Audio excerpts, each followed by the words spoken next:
Que alegria, que bom estarmos juntos nessa manhã de quarta-feira, hoje 2 de junho. Hoje comemora-se o Dia Nacional da Imunização.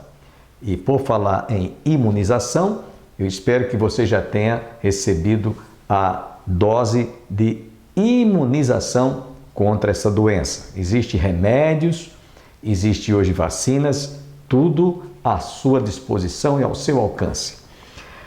Hoje estaremos ouvindo outra vez o pastor Antônio Júnior trazendo a continuidade e a conclusão desse estudo da carta, primeira epístola de Pedro, e também sala de prosa, o reverendo Hernandes Dias Lopes de Jeremias falando sobre em defesa da vida.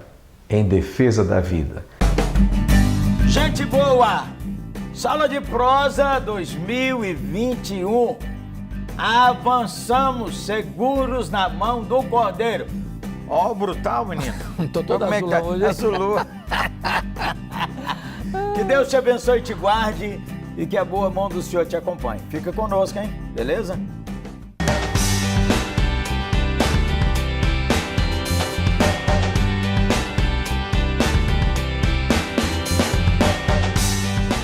Ô, mestre, a Argentina aprovou a lei a favor do aborto. Milhares e milhares de pessoas, mulheres especialmente, saíram comemorando.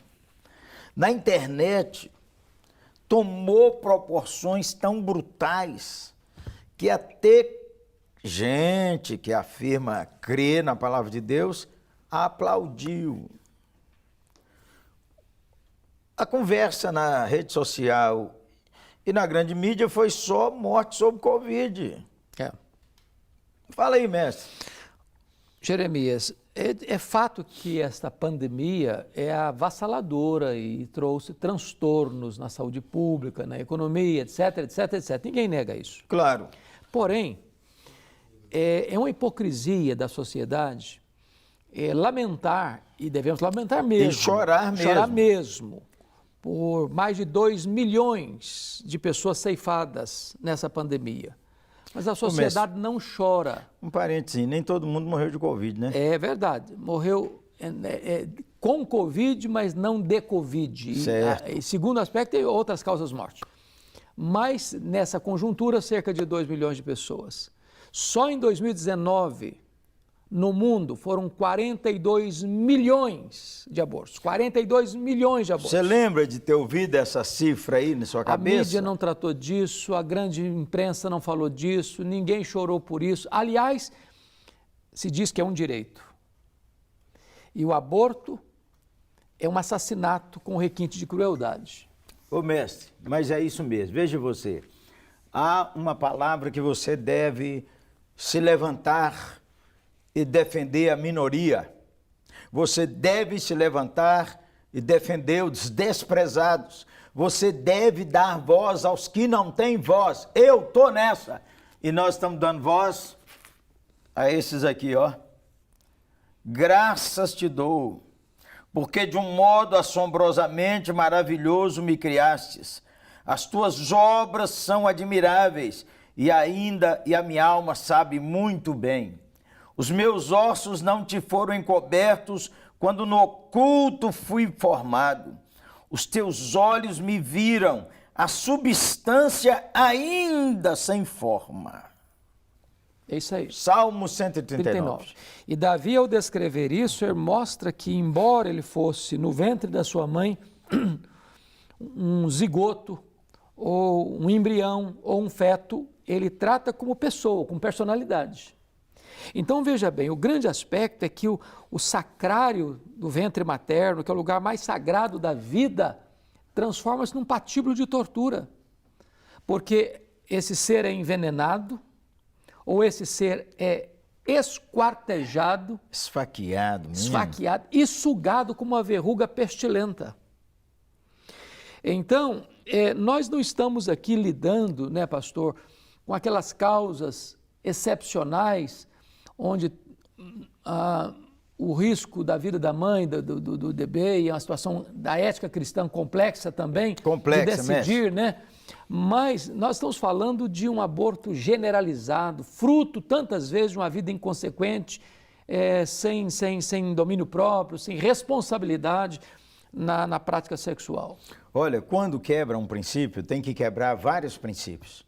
Quando você detona um valor, você tem que detonar vários valores. Exemplo, o cara que fala a verdade, ele não precisa lembrar de nada, nada. Agora, o cara que mente, ele tem que inventar outra mentira para sustentar essa mentira, para inventar outra, mas no final, ninguém aguenta lembrar de tudo. É fato, o aborto é contra a criação do Deus vivo, o aborto é contra o plano de Deus, o aborto é um assassinato do fraco e do necessitado. Como é que um cristão poderia se posicionar assim, considerando que a rede social está aí, mestre? Eu acho que tem que ter coragem, porque é remar contra a maré, é remar contra a grande mídia, é remar contra a tendência hoje dos parlamentos, das cortes, é remar contra a opinião pública, mas a verdade, como você disse, ela se sustenta. A verdade não tem que ser temida. Certo. A verdade precisa ser dita, ainda que você seja uma voz solitária. Isso. Mas ela tem que ser sustentada. Porque esse é um princípio. O aborto é uma quebra do sexto mandamento, não matarás. Não matarás. O aborto é usurpação de um direito exclusivo de Deus, porque só Deus tem a autoridade de dar a vida e só Deus tem a autoridade de tirar a vida. Ô, gente boa, antes que você brigue demais conosco, eu sei que tem uns aí que já estão brigando. Deixa eu falar contigo. Hoje nós não estamos tratando as exceções e vamos tratar. Mas eu quero falar com você, menina, que engravidou, não aborte. Eu quero falar com você, mamãe, que é pobre e que diz assim, eu não vou dar conta de criar esse filho. Não aborte. E eu quero falar com você também, servo do Senhor Jesus, que fez um exame e diz assim, o menino vai vir com síndrome de Down, o menino vai vir com isso. Não mate seu filho, não mate seu filho. Você que é de Deus, fala com Deus. Uma palavrinha aos pastores depois, mestre. Antes disso, eu acho que o outro aspecto é a questão preventiva, porque muito da quantidade de abortos hoje é exatamente por uma vida desregrada. Uma vida sexual solta. Porque as pessoas querem viver as suas aventuras, mas não querem assumir responsabilidade pelas consequências das suas aventuras. E hoje as séries, mestre, né? As séries, os filmes, mas a galera do jovem vê as séries. As séries encontrou, foi para a cama. Encontrou sexo, encontrou, vamos lá. Então, o que acontece? Até homens casados estão aproveitando e estão falando no segredo aí, e estão tendo vida sexual e frequentando a igreja. Zé, você acorda, hein? Você vira um homem crente. Então é isso mesmo. Se não houver um movimento integral, matar é mais fácil. E outra coisa, pastor, nós estamos vivendo uma época em que a tendência da cultura prevalecente quer se impor às Escrituras, à verdade de Deus. Nós, cristãos, precisamos entender uma coisa, não é a cultura que legitima a Bíblia, Isso. É a Bíblia que julga a cultura. Então não é porque a maioria está achando que é legal, porque as cortes estão aprovando, porque os governos estão aprovando, porque a mídia, grande mídia está dizendo que é um direito legítimo, que nós vamos entrar nesse roldão aí. Gente boa, o mundo jaz no maligno. O mundo é contrário a Deus. O mundo é contrário a Cristo. É a Bíblia sua vida. Mestre, agora imagine aí, vamos dar uma palavrinha de consolação e fortalecimento. A menina abortou, a esposa abortou, o marido fez a esposa abortar e hoje tem muita dor no coração deles. Uma palavrinha sua e depois dou uma palavrinha minha. A minha palavra para você é que onde há arrependimento, há perdão, há cura, há restauração, há possibilidade de um recomeço. Então, se o seu coração está angustiado, desesperado, não fique debaixo do chicote da culpa. Isso vai arruinar sua vida emocional e espiritual. Volte-se para Deus, Ele é rico em perdoar, tem prazer na misericórdia e Ele vai restaurar a sua alma e vai dar a você condições de recomeçar a sua jornada. Ô, gente boa, isso vale para médicos, enfermeiras, um punhado de profissionais que fizeram isso muitas vezes, as comadres, e que tiveram um encontro com Cristo. E agora isso aí está no seu, essa mesma palavra é para o seu coração. E agora eu quero também encorajar você que está na liderança política do país, como vereador, como deputado, como senador, como prefeito, como governador, e que você lute a favor da vida, que você lute, você que é juiz, você que é servo do Senhor, lute a favor da vida, você que preza a família, lute a favor da vida. Vamos orar? Eu queria que nós dois orássemos, mestre. Agora. Por favor, você ora e eu oro. Eu vou orar pela consolação. Tá bom. Deus amado, eu te peço então que tu dês ao teu povo e haja a população em geral a consciência da sacralidade da vida. Amém, Senhor. A consciência de que nós não podemos brincar com a vida. A consciência de que aqueles que estão sendo gerados no ventre materno já são um ser humano. Amém. Que sentem e que não podem ser sacrificados de maneira tão cruel. Pedimos isso, Senhor, essa conscientização em nome de Jesus. Amém. Senhor, oramos agora por todos nós e todos aqueles que choram nessa hora dores diversas e variadas. Dores provocadas por esses tempos globais de pandemia. Mas, Senhor, especialmente, oramos por aqueles e aquelas que, tendo uma reflexão sobre a vida, percebendo o valor da vida com a ênfase na morte sobre Covid, Senhor, nós oramos por aqueles que têm tanta dor no coração por ter participado do assassinato de um neném. Oramos, Senhor, que então Tua graça, como Teu servo nos ministrou, alcance esse coração. Amém. Que possam derramar diante do Senhor seu coração, mas perdoarem-se a si mesmo. Amém. E ajuda-nos, Senhor, a servir para aliviar culpa e dores, trazendo a esperança do Senhor Jesus ressuscitado. Amém. Em nome de quem oramos. Aleluia. Amém. Amém. Sala de prosa, gente boa! Estamos rompendo, hein, mestre? Ó, o mestre tá até mais magro, você viu? Você viu? A sustância. Mestre, uma alegria te ver. É benção. Que Deus te estar com abençoe e você. te guarde. Estava com saudade do Sala de Prosa aqui presencial. É, viu? boa. Um abraço, gente boa. Deus abençoe Deus você, contigo. querido.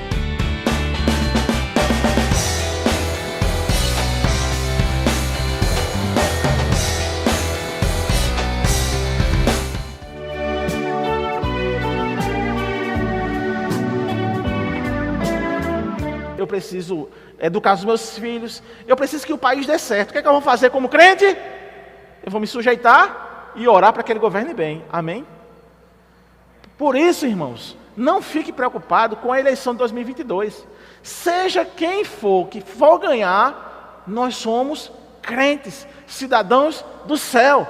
E nada vai nos atingir, irmãos.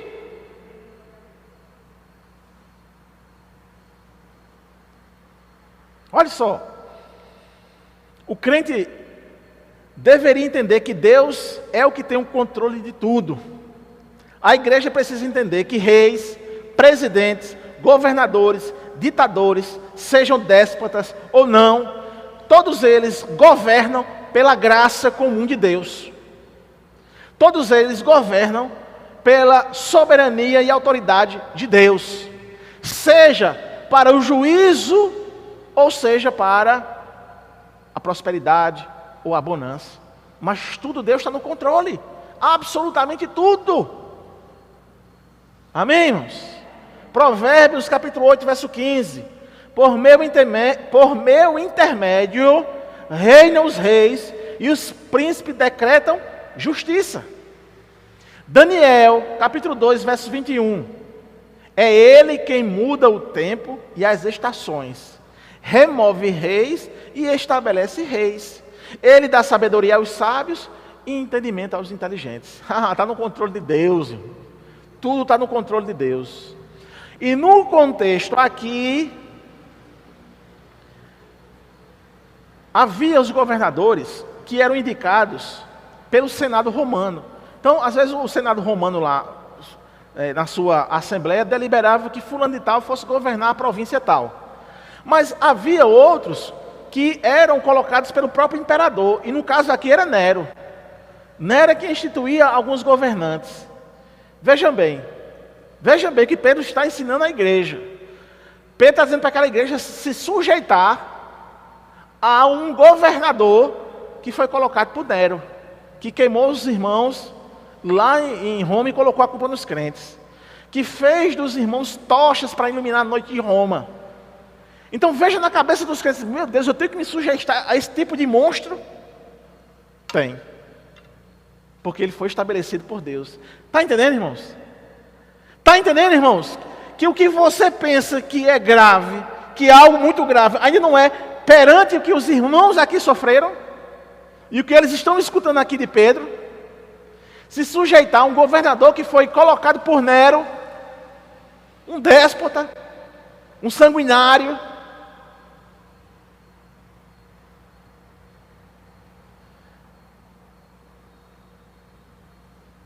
Aí, verso 14, ele diz: quer as autoridades, como enviadas por ele, tanto para castigo dos malfeitores, como para louvor dos que praticam o bem. Independentemente do governo, da administração, de como eram as leis, a igreja deve sujeição a essas pessoas. A igreja deve entender que Deus está no controle. Agora é interessante que a ideia que os crentes precisavam entender aqui é de que os governadores tinham o papel de trazer a paz e a harmonia na sociedade. E para isso era necessário punir os malfeitores para a tranquilidade do cidadão de bem. Eu vou dizer algo aqui que vai soar um pouco dissonante a algumas ideologias. Mas preste bem atenção. Você tem convicção, você crente, tem convicção de que o número de mortes, 430 e poucos mil mortos pela Covid-19 no Brasil, foi algo pensado pelo presidente da República? Você pensa isso? Você tem certeza que é isso que você pensa? Nem o outro governo ia fazer isso não, irmãos. Porque isso é ilógico. Isso não tem cabimento. Você matar os seus cidadãos por um vírus e dizer: não, eu vou deixar esse vírus. Eita, vou. Vai. Isso não tem razão. É por isso que a CPI que está aí se colocada é uma CPI que a gente olha assim e fica às vezes dando risada do que está acontecendo. Porque é algo ilógico, é algo que foge. É puramente política. É puramente a sede, a fome e a vontade de tomar o poder. É isso. E às vezes nós como crentes, como igreja, fica nos degladiando. Isso é pecado, irmão. Você brigar com o outro por causa da ideologia, isso é pecado. Amém?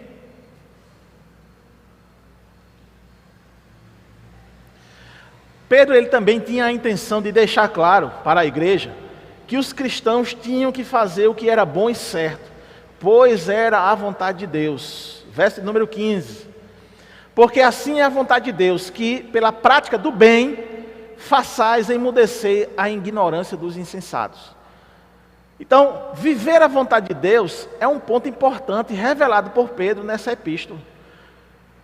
No capítulo 3, verso 17, ele diz assim: porque se for da vontade de Deus, é melhor que sofrais por praticares o que é bom do que praticar o que é mal. Se você pratica o que é bom e por isso você é punido, Pedro diz assim: é melhor fazer isso.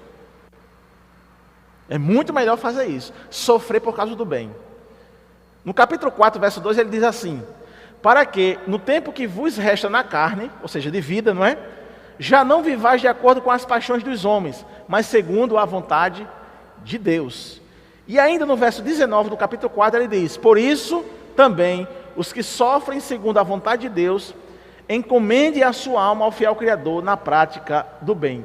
Então essa ideia de que o crente ele tem que estar sempre praticando o bem é algo que é intrínseco na teologia de Pedro aqui. É algo que é legítimo na doutrinação de Pedro aqui.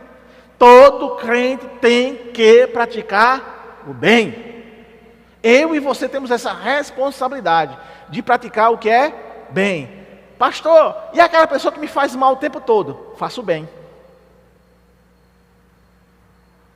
Porque você não pensa de acordo com as suas paixões, de acordo com os seus desejos. Você pensa de acordo com a vontade de Deus. E a vontade de Deus vai conflitar com os seus desejos daquilo que você pensa que é a justiça.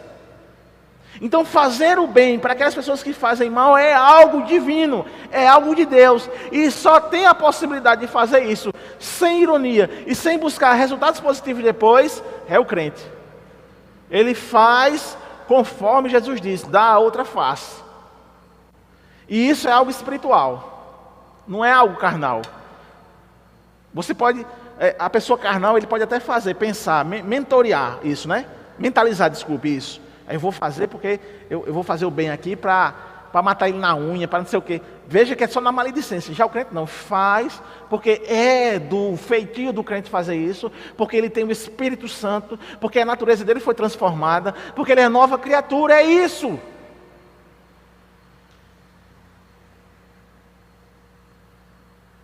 Então Pedro ele deixa claro que o crente, realizando a vontade de Deus, pode até ser acusado de algo, mas que essa acusação não reflete uma falta, pois o acusador é inimigo de Deus e, consequentemente, inimigo do crente.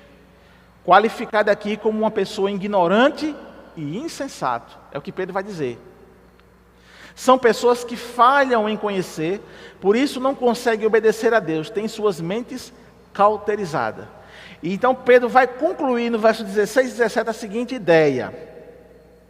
Ele vai chamar as pessoas para a liberdade e vai chamar essa liberdade para ser sujeito também à autoridade. Ele diz, como livres que sois, não usando todavia a liberdade por pretexto da malícia, mas vivendo como servos de Deus.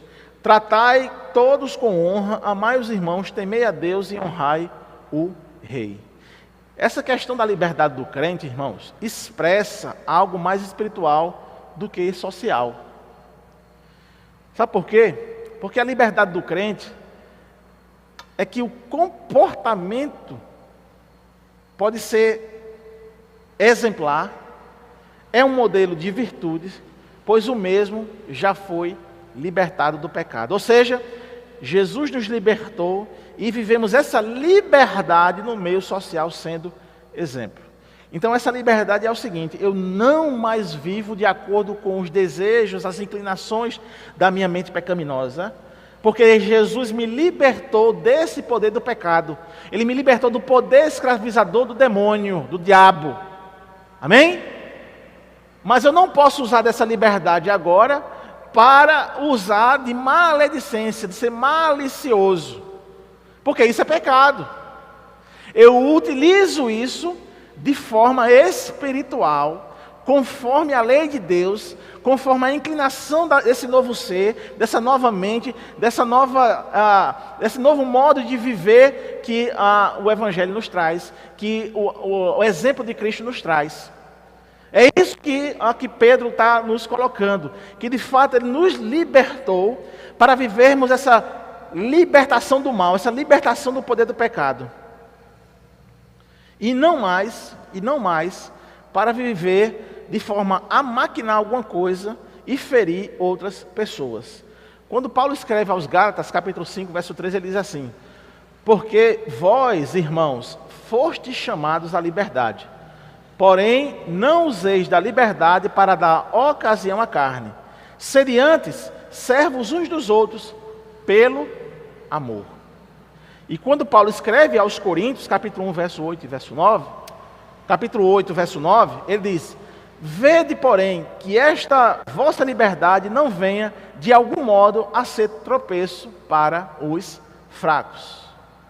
Então, pegando esse gancho da ideia do apóstolo Paulo, Pedro termina chamando a igreja para tratar todos com honra, amar uns aos outros, temer a Deus e honrar ao rei. Ele faz o ciclo completo. A minha espiritualidade ela é vivida na igreja, a minha espiritualidade é vivida na família, a minha espiritualidade é vivida no meio social, a minha espiritualidade é vivida onde eu estiver. Os irmãos lembram no início do culto, daquilo que Deus falou no meu coração, para que nós sejamos esse agente evangelizador, convidando as pessoas para vir para a igreja? É porque onde a gente estiver, no consultório, na loja, na escola, na universidade, no trabalho, onde quer que seja, nós somos esse agente evangelizador e nós então mostramos a nossa cara que nós somos crentes. E aí nós convidamos essas pessoas a viver o que a gente vive. Porque o que a gente vive leva a gente para o céu. Amém? Então eu quero concluir essa noite dizendo o seguinte, irmãos. Os governos são formas humanas, sim. São formas humanas. Mas estão no controle de Deus. Saibam que podemos, como crentes, viver em qualquer regime. Presta atenção. Como crentes, podemos viver em qualquer regime. Seja socialista, capitalista, ditatoriais, qualquer um. Porque nós vivemos para Cristo. Amém? Foi compartilhado pela coalizão do Evangelho e por aqueles que seguem o pastor Paul Walsh, ele pedindo oração por famílias que estão em determinado país sofrendo perseguição. Nós não temos ideia do que é isso. A nossa perseguição, digamos assim, é uma perseguição branca. A gente tem liberdade de abrir aqui. Mas existem irmãos, você não tem ideia. Você não tem ideia do que a pessoa está com uma filha e a qualquer momento essa filha ser violentada. Você não tem ideia. Você não tem ideia do que é, de repente, você está reunido com sua família, alguém adentrar a sua casa, puxar você de dentro e cortar a sua cabeça. Ou cortar a cabeça do seu filho, vendo você ver e dizendo para você negar a Cristo. É isso que acontece na perseguição. E por isso se pede oração por eles. Mas nisso tudo, Pedro está ensinando, Deus está no controle. Porque pode matar até o nosso corpo, mas a nossa alma está guardada com Ele. Aleluia. O que precisamos entender, conforme Pedro ensina, é que o crente não pode ser a favor de ideias contrárias às Escrituras. Aí não. Se um regime ditatorial, capitalista, socialista, enfim, querer fazer com que você viva ao contrário das Escrituras, aí você não se submete a ele não. Amém? Embora eu entenda que Deus esteja no controle até mesmo dessas coisas, mas nós não nos sujeitamos a esse tipo de coisa, porque está contrário às Escrituras. Outra coisa que precisa ficar firme em nosso coração, irmãos, é que sabemos que somos sempre solapados pela maledicência. É costume alguém, por não gostar de você, ou por você ter tomado alguma decisão que trouxe dissabores a essa pessoa, sua reputação ser jogada na lama.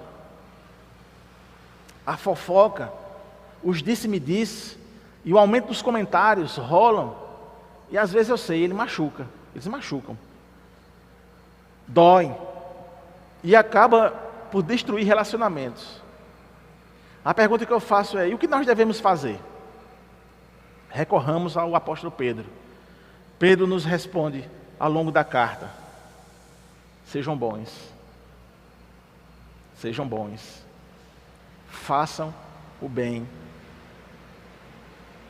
Alguém pode até lhe injuriar, sem provas. Mas no final, o que vai prevalecer é a justiça de Deus sobre sua vida. Você abre os jornais e a mídia deslavadamente mente. Nessa última semana, Israel atacou, Israel ataca, Israel matou crianças, Israel fez isso, Israel fez aquilo. A maior mentira do mundo, na cara. Hoje temos redes sociais. Ao tempo todo a gente recebe os vídeos, né, pastor? De pessoas que estão lá e estão falando a verdade. Onde é que um governo estabelecido, uma democracia estabelecida no Oriente Médio, a única democracia estabelecida no Oriente Médio, é uma democracia que infelizmente tem a maior parada gay do Oriente Médio, é em Jerusalém, em Tel Aviv. Aonde que esses mesmos, os homoafetivos, se fossem lá para o Hamas, se fosse lá para o mundo árabe, eles iam ser mortos pela condição deles. Mas eles invertem a coisa de fato jaz no maligno. Está entendendo como é o sistema, irmãos?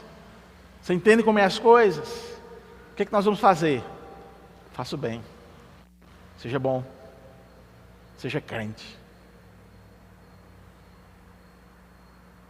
Eu penso, irmãos, que toda vez que a gente se expõe e nós expomos as nossas ideias para diminuir alguém, por simplesmente torcer por uma ideologia, nós estamos verdadeiramente se opondo a Deus. E com isso eu quero concluir dizendo o seguinte: temer e amar a Deus vai fazer toda a diferença na nossa vida. Temer e amar a Deus vai ser o diferencial nas nossas vidas. Viver em comunhão com todos os irmãos, viver uma fraternidade bendita, realmente vai ser um diferencial nas nossas vidas. E Deus recorrentemente tem nos chamado, a Igreja do Calvário, para viver em fraternidade, em comunhão com todos os irmãos. Todos tenham um dia abençoado, que o Senhor possa iluminar os seus caminhos, derramando luz nas decisões que você venha tomar, e você continue sendo guardado, protegido e abençoado contra essa doença que está aí. Até amanhã.